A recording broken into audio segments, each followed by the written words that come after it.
Bismillahirrahmanirrahim. Assalamualaikum warahmatullahi wabarakatuh. Baiklah anak-anakku, kita jumpa lagi dalam video ini. Bapak sengaja membuat satu video pembelajaran tentang cara tayamum. Ini dikhususkan untuk anak-anakku yang duduk di bangku MTS kelas 9 untuk menghilangkan hadas yang membuat sahnya seseorang untuk melaksanakan sholat, yaitu harus terbebas dari hadas besar maupun hadas kecil. Untuk menghilangkan hadas kecil, yaitu dengan cara wudhu dan tayamum. Seperti diketahui bahwa tayamum itu hanya boleh dilakukan apabila kita hendak melaksanakan sholat dengan alasan tidak ada air yang cukup untuk berwudu, atau ada air tetapi menurut anjuran dokter atau menurut ahli medis bahwa kita tidak boleh terkena oleh air, dan apabila terkena oleh air wudu akan mengakibatkan penyakit akan lebih parah dan berakibat fatal. Baiklah, dalam video ini Bapak akan mempraktekkan cara pelaksanaan tayamum, baik itu menggunakan media tanah ataupun dengan media yang lain. Untuk yang pertama, Bapak akan mempraktekkan cara tayamum menggunakan tanah atau pasir yang suci. Baiklah anak-anakku, kali ini Bapak akan mempraktekkan cara melakukan tayamum menggunakan tanah atau pasir. Ini ibaratnya adalah tanah atau pasir yang suci yang disimpan atau ditampung di nampan ini. Ini bisa menggunakan nampan seperti ini atau tempat-tempat lain seperti digelar pakai kertas koran ataupun menggunakan baskom dan lain sebagainya. Yang penting bisa menampung pasir atau tanah. Ini ibaratnya, Bapak ambil contoh saja, ibaratnya ini sudah terisi oleh pasir atau tanah. Caranya seperti ini. Ini diletakkan di bawah. Sudah. Ya. Ini ibaratnya adalah pasir atau tanah. Pertama, kita siapkan dua telapak tangan ini dengan membaca ta'awudz dan basmalah, lantas berniat. A'udzubillahi minasyaitonirrajim. Bismillahirrahmanirrahim.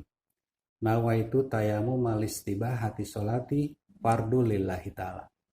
Tempelkan kedua telapak tangan kita di pasir ini. Nah, setelah itu diangkat. Setelah diangkat ada beberapa cara. Yang pertama, bisa ditiup.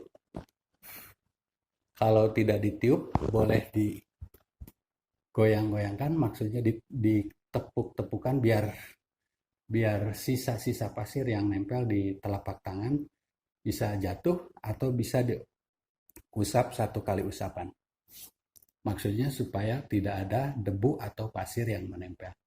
Setelah itu, usapkan ke muka dulu satu kali. Jadi seperti ini. A'udzubillahi minasyaitonirrajim. Bismillahirrahmanirrahim. Nawaitu tayamum malistibahati sholati fardu lillahi ta'ala.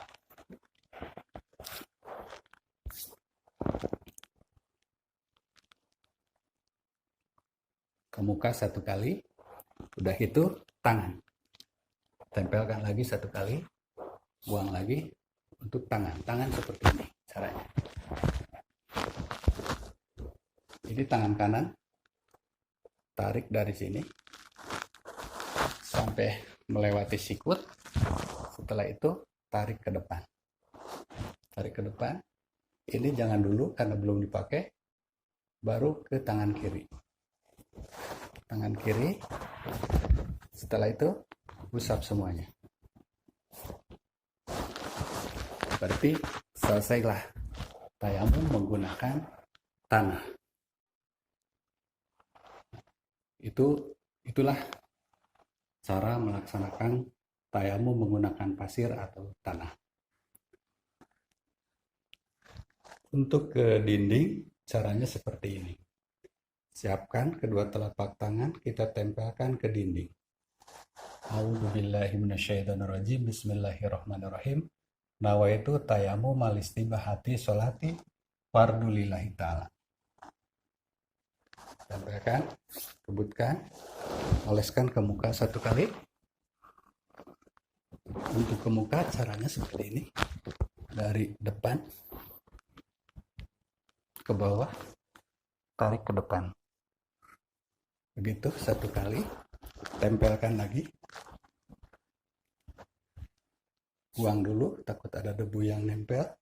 Lantas tangan seperti tadi, begini. Tangan dulu sampai ujung, baru ke belakang tangan kiri. Nah, itu untuk menggunakan dinding. Juga ke jok di dalam perjalanan, di jok depan mobil juga sama, tinggal tempelkan ke jok depan. A'udzubillahi minasyaitonirrajim. Bismillahirrahmanirrahim. Nawaitu tayamuma listibahati sholati fardulillahi ta'ala. Usapkan ke muka 1 kali. Setelah itu tangan.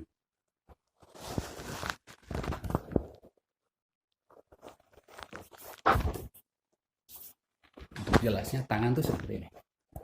Ya, ini kan udah. Tangan tuh seperti ini. Tepuk dulu 1 kali. Ini tangan kanan dari belakang sampai sikut, udah lewat sikut ke atas. Nah, berhenti di sini. Ini belum dipakai, ke sini.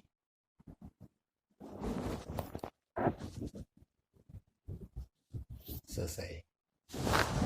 Satu lagi, yaitu bagi orang yang sakit.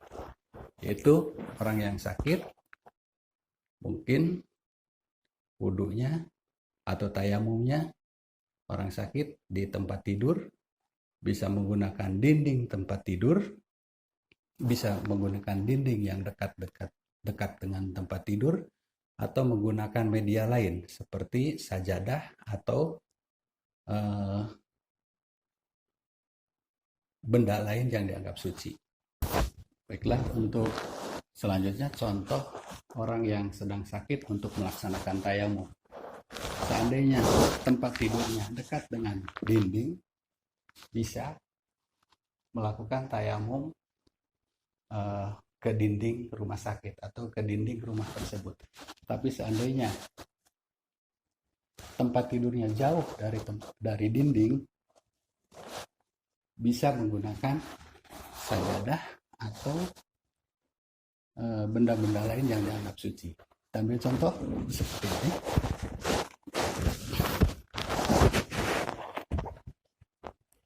Tinggal niat. A'udzubillahi minasyaitonirrajim. Bismillahirrahmanirrahim. Nawaitu tayamum malistibahati sholati fardulillahi ta'ala. Tempelkan. Buang 1 kali. Oleskan ke muka. Selanjutnya tangan, tempelkan lagi. Buang 1 kali. Ke tangan. Nah, seperti itu. Terus bagaimana kalau orang yang sedang sakit mau menggunakan tayamumnya menggunakan pasir? Tinggal siapkan saja pasirnya. Pasirnya oleh orang, kita siapkan pasirnya oleh keluarga kita yang sehat, mencari pasir atau suci, lantas disimpan di samping orang yang sedang sakit. Gitu, ya. Terus bagaimana kalau orang yang sakitnya sudah tidak bisa bergerak sama sekali? Berarti kita yang menunggu orang sakit boleh mentayamumi orang yang sakit. Contohnya suami oleh anak laki-laki, dan kalau istrinya oleh anak-anak perempuan. caranya seperti kita mau tayamum, tapi dioleskannya atau diusapkannya ke orang yang sedang sakit. Tubuh kita sedang sakit, tinggal kita tempelkan ke tanah itu atau ke pasir itu. A'udzubillahi minasyaitonirrajim. Bismillahirrahmanirrahim. Nawaitu tayamum malistibahati sholati fardu lillahi ta'ala. Tempelkan. Udah gitu kebut diusapkan ke mukanya. Satu kali, tempelkan lagi ke tangannya. Selesai. Nah, itulah anak-anakku, terutama khusus kelas 9. Mudah-mudahan video ini bermanfaat, yaitu tata cara pelaksanaan tayamum. Bagaimanapun keadaannya, walaupun kita dalam keadaan sakit, walaupun dalam keadaan separah apapun, yang namanya sholat hukumnya adalah wajib. Dan bagi kita yang sehat, seandainya sedang menjaga orang sakit, yang sering terlupakan yaitu satu, mengingatkan dia untuk melaksanakan sholat. Karena selama dia masih sadar, dia masih wajib melaksanakan sholat. Itu saja, mudah-mudahan video kali ini bermanfaat. Billahi taufiq wal hidayah. Assalamualaikum warahmatullahi wabarakatuh.